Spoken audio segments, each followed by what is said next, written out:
Hello everyone, welcome back to my YouTube channel blazing Veeresh. ಸ್ನೇಹಿತರೆ, ಈ ಒಂದು ಸಮಯದಲ್ಲಿ ನಾವು ಯಾವುದೇ ಸೋಷಿಯಲ್ ಮೀಡಿಯಾ, ಯೂಟ್ಯೂಬ್ ಆಗಿರ್ಬೋದು ಅಥವಾ ಇನ್ಸ್ಟಾಗ್ರಾಮ್ ಎಲ್ಲ ಓಪನ್ ನೋಡ್ತಾ ಇದ್ದರೆ ಸಾಗರದ ಶಕ್ತಿ ದೇವತೆ ಶ್ರೀ ಮಾರಿಕಾಂಬಾ ದೇವಿಯ ಜಾತ್ರಾ ಮಹೋತ್ಸವ ತುಣುಕುಗಳನ್ನು ಎಲ್ಲ ಕಡೆ ನೋಡ್ತಾ ಇದ್ದೀವಿ. ಕಾರಣ ಇಲ್ಲಿ ಪ್ರತಿ 3 ವರ್ಷಕ್ಕೊಮ್ಮೆ ನಡೆಯುವಂತಹ ಇಲ್ಲಿನ ಶಕ್ತಿ ದೇವತೆ ಆಗಿರ್ತಕ್ಕಂಥ ಮಾರಿಕಾಂಬಾ ದೇವಿಯ ಅದ್ಧೂರಿಯಾದ ಇತಿಹಾಸ ಪ್ರಸಿದ್ಧ ಜಾತ್ರಾ ಮಹೋತ್ಸವ ನೆರವೇರುತ್ತೆ. ಅದು ಈ ಫೆಬ್ರವರಿ ತಿಂಗಳಲ್ಲಿ ಯೂಶ್ವಲ್ ಆಗಿ ನಡೆಯುತ್ತೆ. ಅದು ಕಳೆದ 3 ವರ್ಷದ ಹಿಂದೆ ನಡೆದಿತ್ತು. ತದನಂತರ ಈ ವರ್ಷ ನಡೆದಿದೆ. ಇವತ್ತಿಗೆ ಅದು ಮುಕ್ತಾಯ ಆಗಿದೆ. ಪ್ರತಿ 3 ವರ್ಷಕ್ಕೊಮ್ಮೆ ಇಲ್ಲಿನ ಮಾರಿ ಜಾತ್ರೆ 9 ದಿನಗಳ ಕಾಲ ಅದ್ಧೂರಿಯಾಗಿ ನೆರವೇರುತ್ತೆ. ಈ ವರ್ಷ ಅಂದರೆ 2026ರಲ್ಲಿ ಫೆಬ್ರವರಿ 2ರಿಂದ 11ರವರೆಗೆ ಮಾರಿ ಜಾತ್ರೆ ನಡೆದಿತ್ತು. ಫೆಬ್ರವರಿ 2ಕ್ಕೆ ದೇವಿಯ ಪ್ರತಿಷ್ಠಾಪನೆ ಆಗಿತ್ತು. ಫೆಬ್ರವರಿ 11ಕ್ಕೆ ಅವರ ಒಂದು ಪದ್ಧತಿಯಂತೆ ವನಕ್ಕೆ ದೇವಿಯನ್ನು ವಿಸರ್ಜನೆಗೊಳಿಸೋದ್ರ ಮುಖಾಂತರ ಅದನ್ನು ಮುಕ್ತಾಯ ಮಾಡಿದ್ದಾರೆ. ಸೊ ಅದು ಈ ವರ್ಷದ ಮಾರಿ ಜಾತ್ರೆಯ ಒಂದು ವಿಶೇಷ. ಮತ್ತು ಮುಂದಿನ ಮಾರಿ ಜಾತ್ರೆ ಬರೋಕ್ಕೆ ಮತ್ತೆ 3 ವರ್ಷ ಕಾಯಬೇಕಾಗತ್ತೆ. ಸೊ ಅದಾದ ನಡುವೆ ಈ ಒಂದು ದೇವಸ್ಥಾನದ ಹಿನ್ನೆಲೆಯನ್ನು, ಈ ಒಂದು ಜಾತ್ರೆ ಹಿನ್ನೆಲೆಯನ್ನು ಸ್ವಲ್ಪ ನೋಡ್ತಾ ಹೋಗೋಣ. ನೀವೀಗೇನು ವಿಡಿಯೋದಲ್ಲಿ ನೋಡ್ತಾ ಇರೋದೆಲ್ಲ ಈ ವರ್ಷದ ಜಾತ್ರೆಯ ಒಂದು ತುಣುಕುಗಳೇ. ನಮ್ಮ ಅಕ್ಕ ಒಬ್ಬರು ಈ ದೇವಸ್ಥಾನಕ್ಕೆ ದೇವಿಗೆ ಒಂದು ಹಾರ ಮಾಡಿಸಿದ್ರು. ಅದನ್ನು ಕೊಡೋದಕ್ಕೆ ನಾವು ಕೂಡ ಹೋಗಿದ್ವಿ. ಆ ಒಂದು ಸಮಯದಲ್ಲಿ ತೆಗೆಯಲಾದಂಥ ವಿಡಿಯೋ ಇದು. ನೀವು ಮುಂದೆ ಹೋಗ್ತಾ ಹೋಗ್ತಾ ವಿಡಿಯೋ ಆ ಹಾರವನ್ನು ದೇವಿಗೆ ಹಾಕೋದನ್ನು ಕೂಡ ನೋಡ್ತೀರಿ. ಅದು ಕೂಡ ನೋಡೋದಕ್ಕೆ 2 ಕಣ್ಣು ಸಾಲದು ಅಂತ ಕೂಡ ಹೇಳ್ಬೋದು. ಯಾಕಂದರೆ ಹಾರ ಅಷ್ಟು ದೊಡ್ಡದಾಗಿತ್ತು. ಅದನ್ನು ದೇವಸ್ಥಾನದ ಮಂಡಳಿಯವರು ಹಾರ ತಗೊಂಡು ದೇವಿಗೆ ಹಾಕಿದರು. ನೋಡೋದಕ್ಕೆ 2 ಕಣ್ಣು ಸಾಲದು ಅಂತ ಕೂಡ ಹೇಳ್ಬೋದು. ಮೂಲತಃ ಈ ಒಂದು ಊರಿನ ಬಗ್ಗೆ ಹೇಳಬೇಕಂದ್ರೆ, ಇದು ಸಹ್ಯಾದ್ರಿ ತಪ್ಪಲಿರುವ ಶಿವಮೊಗ್ಗ ಜಿಲ್ಲೆಗೆ ಸಂಬಂಧಪಡುತ್ತೆ. ಈ ಒಂದು ಶಿವಮೊಗ್ಗ ಜಿಲ್ಲೆಯಲ್ಲಿ ಈ ಒಂದು ಕೆಳದಿ ಮತ್ತು ಇಕ್ಕೇರಿ ಅರಸರ ಒಂದು ಆಳ್ವಿಕೆಯಲ್ಲಿ ಒಳಪಟ್ಟಿರ್ತಂಥ ಒಂದು ಪ್ರದೇಶ ಆಗಿತ್ತು ಈ ಸಾಗರ. ಈ ಒಂದು ಸಾಗರ ಅಂದರೆ ಕೇವಲ ಮಾರಿಕಾಂಬಾ ದೇವಸ್ಥಾನ ಅಷ್ಟೇ ಅಲ್ಲ, ಇದು ಒಂದು ಪ್ರಕೃತಿ ಸೌಂದರ್ಯದ ತಾಣ ಅಂತ ಕೂಡ ಹೇಳ್ಬೋದು. ಏಕೆಂದರೆ ಸಾಗರದಲ್ಲಿ ಹಲವಾರು ವಿಶೇಷವಾದಂಥ ಪ್ರೇಕ್ಷಣೀಯ ಸ್ಥಳಗಳಿದ್ದಾವೆ. ನೀವು ಯಾರೆಲ್ಲ ಸಾಗರವನ್ನು ಇದಕ್ಕೂ ಮುಂಚೆ ನೋಡಿದ್ದೀರ ಅವರಿಗೆಲ್ಲ ಗೊತ್ತಿರುತ್ತೆ. ಏಕೆಂದರೆ ಅಲ್ಲಿ ಜೋಗ ಜಲಪಾತ ಹತ್ರ ಆಗುತ್ತೆ, ಸಿಗಂದೂರೇಶ್ವರಿ ಹತ್ರ ಆಗುತ್ತೆ, ಸಿಗಂದೂರು ಚೌಡೇಶ್ವರಿ, ಹಾಗೆ ಇನ್ನು ಅನೇಕ ದೇವಸ್ಥಾನಗಳಾಗಿರ್ಬೋದು ಅಥವಾ ರಾಜ ಮನೆತನಗಳಾಗಿರ್ಬೋದು, ಅವರ ಒಂದು ಸಾಮ್ರಾಜ್ಯಗಳೆಲ್ಲ ಅಲ್ಲಿ ಹತ್ತತ್ರ ಇರೋದ್ರಿಂದ ಈ ಒಂದು ಸಾಗರದ ಸುತ್ತಮುತ್ತ ಪ್ರದೇಶ ತುಂಬ ಒಂದು ಪ್ರೇಕ್ಷಣೀಯ ಸ್ಥಳ ಅಂತ ಕೂಡ ಹೇಳ್ಬೋದು. ಬಟ್ ಈ ಒಂದು ಸಾಗರದಲ್ಲಿ ಶಕ್ತಿ ದೇವತೆಯಾಗಿ, ಅಂದರೆ ರಾಜ ಮನೆತನಗಳ ಆಳ್ವಿಕೆಯಿಂದಲೂ ಕೂಡ ಇಂದಿನವರೆಗೂ ಕೂಡ ಇಲ್ಲಿ ಮಾರಿಕಾಂಬಾ ದೇವಿ ನೆಲೆಸಿದ್ದಾರೆ. ಅವರ ಒಂದು ಪೂಜೆ ದಿನನಿತ್ಯ ಕೂಡ ನಡೆಯುತ್ತೆ. ಬಟ್ ಈ ಒಂದು ಜಾತ್ರಾ ಮಹೋತ್ಸವದಲ್ಲಿ ತವರು ಮನೆಯಿಂದ ಗಂಡನ ಮನೆಗೆ ದೇವಿಯನ್ನು ತಂದು 9 ದಿನಗಳ ಕಾಲ ಪ್ರತಿಷ್ಠಾಪನೆ ಮಾಡಿ ಅದ್ಧೂರಿಯಾಗಿ ವಿವಿಧ ರೀತಿಯಲ್ಲಿ ಈ ಒಂದು ದೇವಸ್ಥಾನದ ಆಚರಣೆ ಪದ್ಧತಿಗಳ ಮುಖಾಂತರ ಪೂಜೆ ಸಲ್ಲಿಸೋದು ಒಂದು ವಾಡಿಕೆಯಾಗಿದೆ. ಸೊ ಈ ವರ್ಷವೂ ಕೂಡ ಅದೇ ರೀತಿ 9 ದಿನಗಳ ಕಾಲ ನಡೆದಿದೆ. ಈ ಒಂದು ಮಾರಿ ಜಾತ್ರೆ ಒಂದು ಹಿನ್ನೆಲೆಯನ್ನು ನೋಡೋದಾದರೆ, ಈ ಒಂದು ದೇವಸ್ಥಾನ ನಗರದ ಮಧ್ಯಭಾಗದಲ್ಲಿದೆ.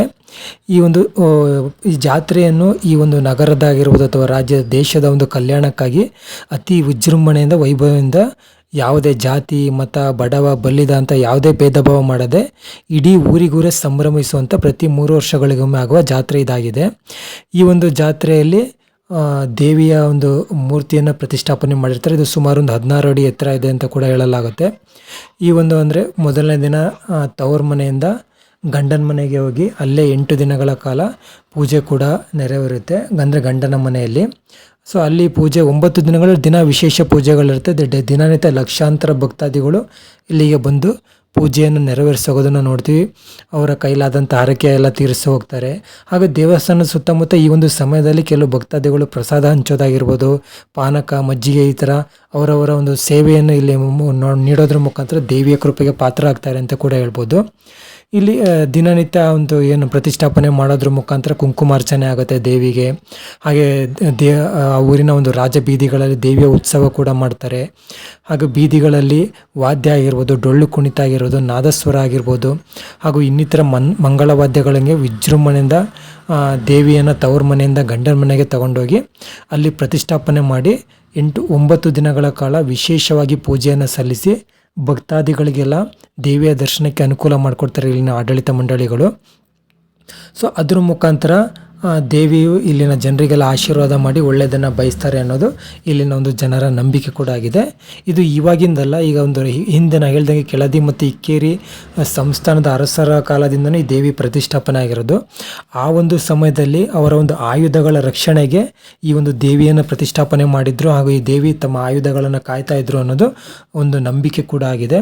ಹಾಗೆ ಇನ್ನೊಂದು ರೀತಿಯಲ್ಲಿ ಈ ಒಂದು ದೇವಸ್ಥಾನದ ಈ ಹಿಸ್ಟ್ರಿ ಒಂದು ಪುರಾಣವನ್ನು ನೋಡೋದಾದರೆ, ಬಹಳ ಹಿಂದೆ ಈ ಒಂದು ಸಾಗರ ಈ ಒಂದು ಪ್ರಾಂತ್ಯದಲ್ಲಿ ಇಲ್ಲಿನ ಜನ, ಈ ಸುತ್ತಮುತ್ತಲಿನ ಜನ ಎಲ್ಲ ಅವಾಗೆಲ್ಲ ಈಗ ಪ್ಲೇಗು, ಕಾಲರ ಅಂತ ಜ್ವರಗಳೆಲ್ಲ ಬಂದು ತುಂಬ ಜನ ಸತ್ತೋಗಿದ್ರು ಅಂತ ಕೂಡ ಹೇಳಲಾಗುತ್ತೆ.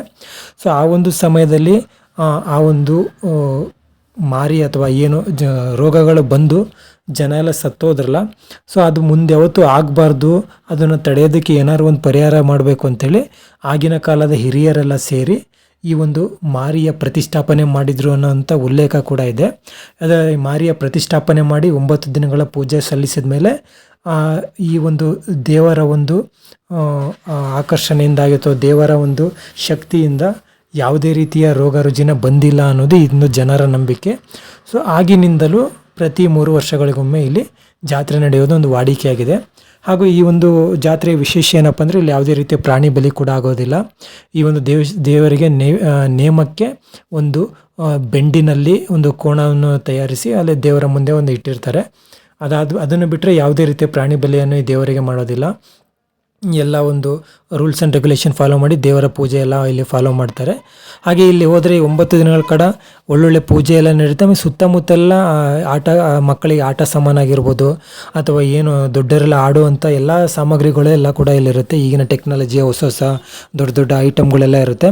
ಸೊ ಅದು ಕೂಡ ರಾತ್ರಿ ಯಾರೆಲ್ಲ ಇಲ್ಲಿ ವಿಸಿಟ್ ಮಾಡ್ರೆ ಅವರು ಅದು ಆಡೋದಕ್ಕೋಸ್ಕರನೇ ಅಲ್ಲಿ ಹೋಗಿ ಉಳ್ಕೊಂಡು ಕುಸ್ತಿ ನೋಡೋದಾಗಿರ್ಬೋದು ಅಥವಾ ಅಲ್ಲಿ ಬಂದಿರೋಂಥ ಆಟ ಸಾಮಗ್ರಿಗಳನ್ನ ಆಡೋದಂತಾಗಿರ್ಬೋದು. ಸೊ ಇದೆಲ್ಲ ಮಾಡೋದ್ರ ಮುಖಾಂತರ ಈ ಒಂದು ಜಾತ್ರೆಯನ್ನು ಎಂಜಾಯ್ ಕೂಡ ಮಾಡ್ತಾರೆ ಅಂತ ಹೇಳ್ಬೋದು. ಇದೊಂದು ಇತಿಹಾಸ ಪ್ರಸಿದ್ಧವಾದಂಥ ಒಂದು ಜಾತ್ರೆ. ಇದೇ ರೀತಿ ಸಿರ್ಸಿ ಮಾರಿಕಾಂಬ ಜಾತ್ರೆ ಕೂಡ ನೆರವೇರುತ್ತೆ. ಸಿರ್ಸಿ ಮಾರಿಕಾಂಬ ಜಾತ್ರೆ ಥರನೇ ಸಾಗರ ಮಾರಿಕಾಂಬ ಹಾಗೂ ಸದ್ಯದಲ್ಲೇ ಶಿವಮೊಗ್ಗದ ಮಾರಿಕಾಂಬ ಜಾತ್ರೆ ಕೂಡ ಇದೆ. ಅದು ಇದೇ ರೀತಿ ಒಂದು 5 ದಿನಗಳ ಕಾಲ ನಡೆಯಿರುತ್ತೆ.